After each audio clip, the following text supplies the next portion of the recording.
Welcome to HornAfrica Insight, East Africa News. Today we bring you 5 stories. Egypt blocks Ethiopia on Red Sea. Airlines skip Somalia e-visa.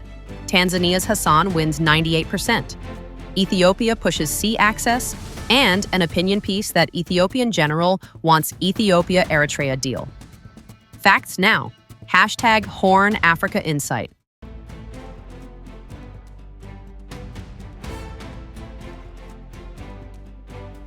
Egypt rejects Ethiopia in Red Sea. Egypt's foreign minister Badr Abdel Ati told Al Arabiya that Red Sea governance belongs only to countries that border it. No landlocked state can join. He named Ethiopia directly. No role for landlocked countries in Africa, specifically Ethiopia, he said. Egypt is talking with Saudi Arabia about future rules. Both are main riparian states. They will manage the maritime corridor. They will ensure security and stability. Ethiopia wants direct sea access. PM Abiy Ahmed said. In late 2023, it is a matter of national survival. In early 2024, Ethiopia signed a memorandum of understanding with Somaliland. Somaliland is part of Somalia. The deal gave Ethiopia a naval base. In exchange, possible recognition. Somalia raised strong concerns. It said the deal threatens territorial integrity and sovereignty. Turkey stepped in to mediate. The agreement failed, no progress. Ethiopia has 130 million people now. It will reach 200 million in 25 years. Army Chief Birhanu Jula spoke at the 118th Defense Force Day. He was at the Naval Force Training School. He asked how 2 million people can block 200 million. It is not fair. It is not in line with international law. It is not logical, he said. Ethiopia lost its ports in 1993. Eritrea became independent after years of conflict. Abiy said no legal document supports the loss. Egypt and Saudi Arabia lead Red Sea governance talks. Ethiopia is fully excluded. Tensions keep rising. Grand Ethiopian Renaissance Dam adds more pressure. Egypt sees threats to water. Ethiopia sees growth needs. Both sides stand firm. Can talks stay calm, or will pressure break peace?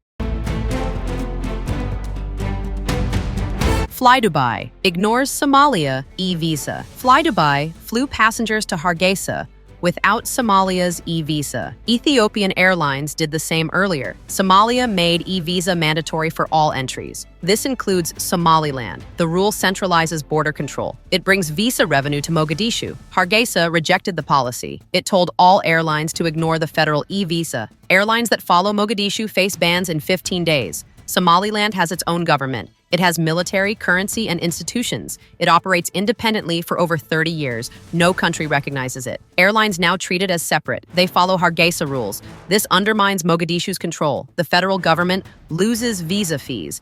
Travelers pay Hargeisa instead. The split shows deep political divide. Somalia wants full unity.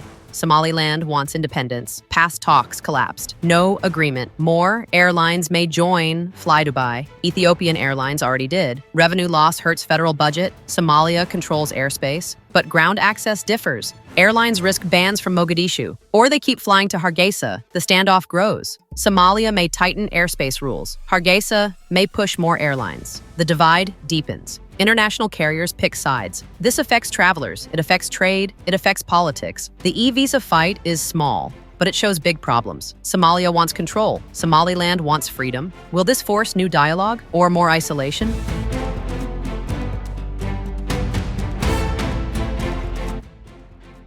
Tanzania Hassan wins 98%.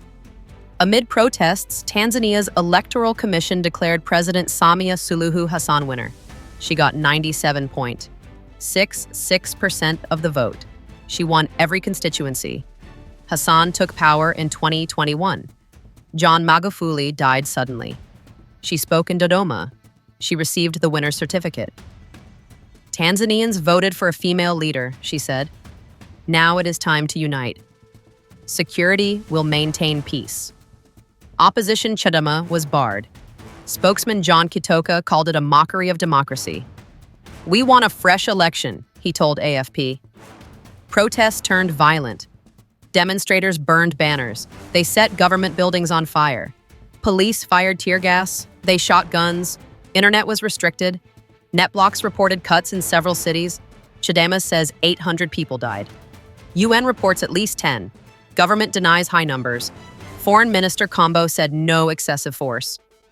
We have no official figures, he told Al Jazeera. Hassan faced 16 small party candidates. Chadema leader Tundu Lissu is in jail. charged with treason. Another rival was barred. Rights groups report abductions. UN Chief Guterres is concerned. AU Chair Yusuf regrets deaths. Analyst Alex Vines said harassment and intimidation. Not credible, he told Al Jazeera. Young protesters feel left behind. Tanzania faces crisis. Can it heal after violence?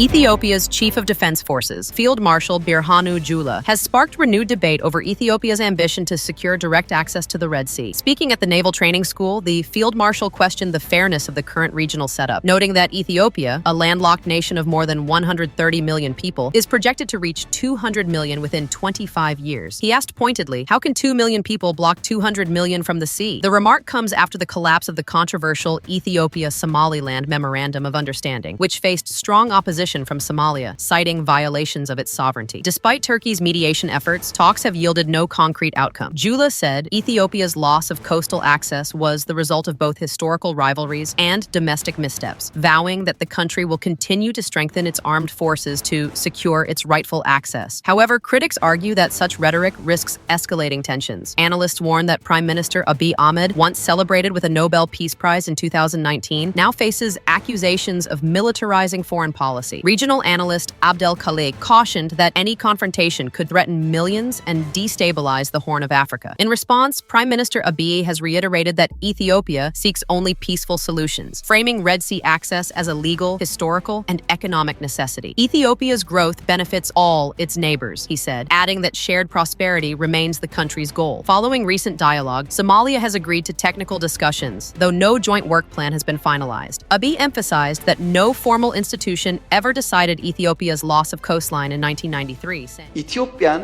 የቀይ ባህር አክሰስ ያሳጣው ውሳኔ ማን ወሰነው? ካቢኔው ይሆናል ብለን የካቢኔውን ዶክመንት ብናገላብጥ የለም ካቢኔው አያውቀውም። አይ የለም ምክር ቤት ይሆናል የወሰነው ብለን ብንወስን ምክር ቤቱም አልነበረ ምክር ቤት አያውቀውም ውሳኔው። Ethiopia cannot remain isolated. For now, tensions remain high. Eritrea rejects Ethiopia's claims, Djibouti continues to offer port access, and Somaliland's deal has effectively collapsed. With diplomatic pressure mounting, observers warn the coming months will reveal whether Ethiopia's ambitions stay within the realm of words or move toward action.